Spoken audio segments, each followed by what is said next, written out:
మల్లికార్జున ఖర్గేతో మంత్రి కొండా సురేఖ భేటీ ఇప్పుడు సంచలనం రేపుతోంది. బెంగళూరులో 15 నిమిషాల పాటు ఖర్గేతో మీటింగ్లో ఉన్నారు కొండా సురేఖ. సుష్మిత వ్యాఖ్యలపై ఖర్గేకు వివరణ ఇచ్చారట.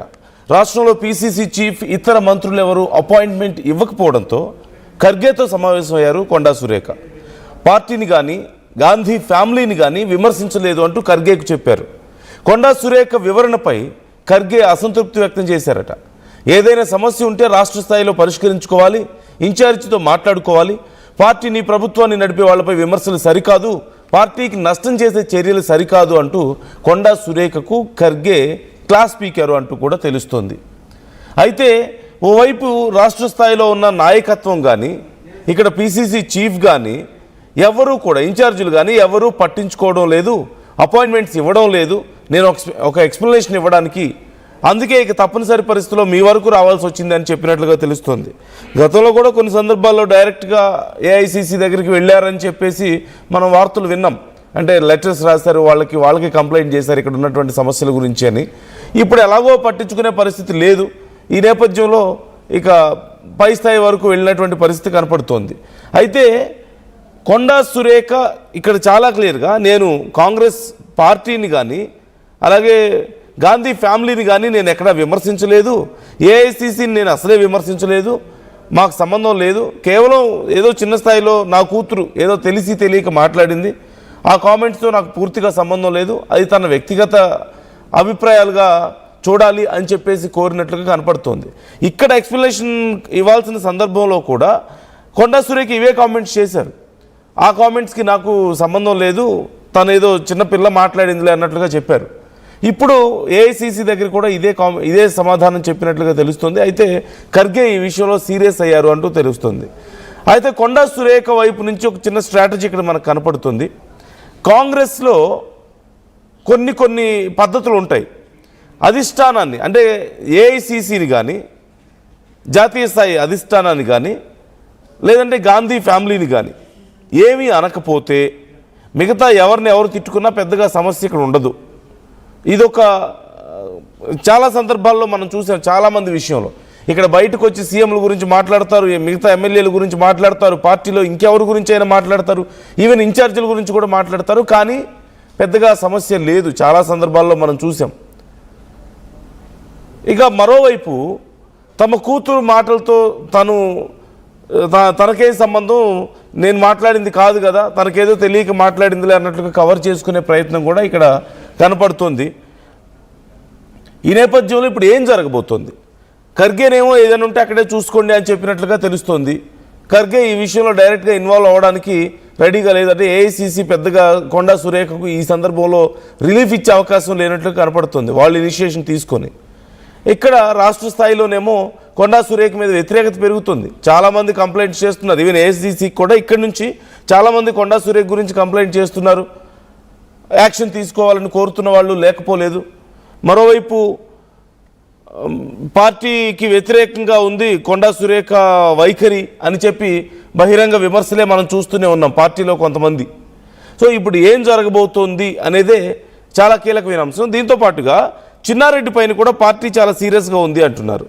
సో ఇప్పుడు కొండా సురేఖ మరోవైపు చిన్నారెడ్డి ఇలాంటి వాళ్ళ విషయంలో చర్యలు తీసుకోవడం ద్వారా మరికొంతమందికి చెక్ పెట్టే ఆలోచనలో ఉన్నారా? పూర్తి స్థాయిలో ఒక క్రమశిక్షణను తీసుకురావాలనుకుంటున్నారా? అంటే క్లాస్లో ఒక విద్యార్థిని కొడితే ఒక చిన్న తప్పు చేసినప్పుడు మిగతా వాళ్ళు కనుక సెటరేట్ ఎలా అవుతారో అలా చేయాలనుకుంటున్నారా? కొంతమంది సీనియర్లు ఈ మధ్యకాలంలో కొంచెం బహిరంగంగా ప్రభుత్వాన్ని ఇబ్బంది పెట్టేలాగా, పార్టీని రాష్ట్ర స్థాయిలో ఇబ్బంది పెట్టేలాగా మాట్లాడుతున్న వాళ్ళు కొంతమంది ఉన్నారు. కారణాలు ఏవైనప్పటికీ వాళ్ళ సొంత కారణాలే ఉండొచ్చు, లేకపోతే ఇంకేమైనా కారణాలు ఉండొచ్చు, కానీ పార్టీకి ఇబ్బంది అవుతుంది ఓవరాల్గా. కొన్నిసార్లు రేవంత్ రెడ్డికి కూడా అది ఇబ్బంది అవుతుంది. సో ఇప్పుడు ఈ అవకాశాన్ని వాడుకొని మిగతా అందరినీ కూడా కొంత సెటరైట్ చేసే ప్రయత్నం జరుగుతుందా? అందుకని ఇప్పుడు కొండా సురేఖ విషయంలో కానీ చిన్నారెడ్డి విషయం ఇలాంటి వాళ్ళ విషయంలో చాలా స్ట్రింజెంట్ యాక్షన్కి ఇక్కడ క్రమశిక్షణ కమిటీ సిద్ధం అవుతుందా అనే ప్రశ్నలు కూడా వస్తున్నాయి. సో చూద్దాం, మరిన్ని డీటెయిల్స్ తెలుసుకుందాం. శ్రీధర్ జాయిన్ అవుతున్నారు, మా ప్రతినిధి. శ్రీధర్, ఏం జరుగుతుంది? ఏఐసీసీ దగ్గరికి వెళ్ళడం వల్ల కొండా సురేఖకు ఏదైనా ఉపయోగం ఉందా? ఇక్కడ రాష్ట్రంలో ఇక్కడి వరకు ఏమైనా ఆ ఇన్ఫ్లుయెన్స్ పనిచేసే అవకాశం ఉందా ఆ మీటింగ్ వల్ల? మరోవైపు ఒకరిద్దరి మీద గట్టిగా చర్యలు తీసుకుంటే ఈ మధ్య బయటకు వచ్చి మాట్లాడుతున్న కొంతమంది సైలెంట్ అయ్యే అవకాశం ఉందన్న ఆలోచనలో కూడా ఆలోచిస్తున్నారు, అంటే ఆ కోణంలో కూడా ఆలోచిస్తున్నారు అంటూ కొంత చర్చ నడుస్తుంది. నిజమే ఎంత ఉంది ఇందులో? ధ్యానంలో అటు కొండా సురేఖ అంశమే కాదు, మీరు అన్నట్టు మిగతా నేతలకు సైతం కూడా సంబంధించి కొండా సురేఖ మీద కానీ ఇతర నేతల మీద కానీ యాక్షన్ తీసుకుంటే ఖచ్చితంగా కూడా మిగతా నోళ్ళు కూడా ముగించవచ్చు అన్న నిర్ణయానికి కూడా ఒకవైపు ఏఐసిసి కానీ ఇక్కడ ఉన్నటువంటి పిసిసి కానీ వచ్చినట్టు క్లియర్ కట్ గా అర్థమవుతుంది. కొండా సురేఖకు సంబంధించినటువంటి అంశంలో ఇప్పటికి ఇక్కడ రాష్ట్ర నేతలు ఎవరు కూడా అపాయింట్మెంట్ ఇవ్వట్లేదు. గతంలో బట్టి విక్రమార్క కూడా అటు ముఖ్యమంత్రితో గతంలో సుస్మిత చేసినటువంటి వ్యాఖ్యల మీద వాళ్ళిద్దరిని కాంప్రమైజ్ చేశారు. సీఎం దగ్గరికి నేరుగా కొండా సురేఖను అలాగే సుస్మితను తీసుకెళ్లి వాళ్ళిద్దరి మధ్యన కాంప్రమైజ్ చేశారు. కానీ పరిస్థితి ఇప్పుడు చేయి దాటిపోయింది. ఎవరు కూడా కనీసం ఫోన్లు ఎత్తట్లేదు. ఇక్కడ కొండా సురేఖ కుటుంబం నుంచి చేసిన అపాయింట్మెంట్ కూడా ఇవ్వట్లేదు. దీంతో ఒక్కసారిగా కొండా సురేఖ నేరుగా ఏఐటీసీ అధ్యక్షుడు మల్లికార్జున ఖర్గే దగ్గరికి వెళ్ళారు. జరిగినటువంటి పరిణామాలు వివరించేటువంటి ప్రయత్నం చేశారు. అక్కడ ఉన్నటువంటి సిచ్యువేషన్, మాట్లాడినటువంటి మాటలు కానివ్వండి అన్ని చెప్పే ప్రయత్నం చేశారు. కానీ కొండా సురేఖ వివరణ ఒకటి, గాంధీ ఫ్యామిలీని కానీ కాంగ్రెస్ కానివ్వండి ఎక్కడ కూడా మాట్లాడలేదని చెప్పినప్పటికీ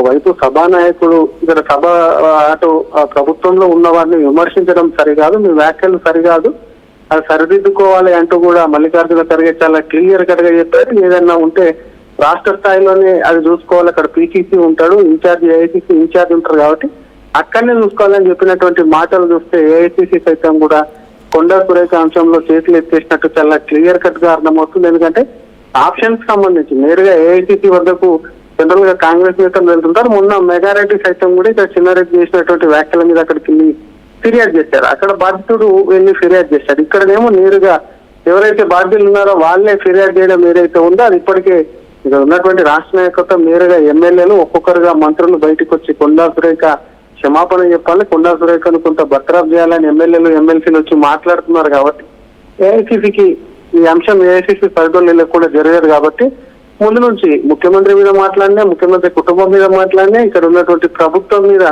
అవినీతి చేస్తున్నారు మాట్లాడినా అది చివరిగా అటు ప్రభుత్వం మీద ఎఫెక్ట్ పడుతుంది. కాంగ్రెస్ పార్టీ ప్రతిష్ట దెబ్బతింటుంది. కాబట్టి వీటన్నిటి కూడా ఏఐసిసి పరిధిలో ఉంటుంటాయి. ఏఐసిసికి సంబంధించి కూడా వీటి మీద చేరవేస్తుంటారు. ఎందుకంటే కేవలం ఒక మంత్రి కుటుంబం మాట్లాడిందంతా కూడా కనీసం నేరుగా ఉన్నటువంటి కాంగ్రెస్ చెప్పకపోయినా ఖచ్చితంగా కూడా నేషనల్ మీడియా అంత వస్తుంది కాబట్టి వాళ్ళు చూసే ఉంటారని చెప్పి కాంగ్రెస్ నేతలు చెప్తున్నటువంటి పరిస్థితి. కాబట్టి కొండా అంశంలో చాలా క్లియర్ కట్ గా ఉన్నారు. ఎందుకంటే గతంలో ఇది కొత్త ఏం కాదు, గతంలో మంత్రివర్గంలో ఉన్నప్పటికీ చాలా సార్లు పార్టీకి తలవంపు తెచ్చేలా కూడా మాట్లాడారు. అటు నాగార్జున విషయం, అటు సమంత విషయంలో కానివ్వండి, మరొక పక్క ముఖ్యమంత్రి అంశంలో కానీ ఇట్లాంటివి చాలా ఉన్నాయి.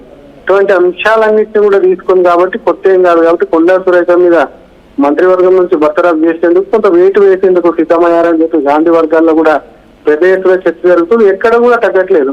మొదటి రోజు కాంగ్రెస్ వ్యూహాత్మకంగా ఒకవైపు మొదటి రోజు మహిళా నేతలతో కూడా మాట్లాడేశారు. ఆ తర్వాత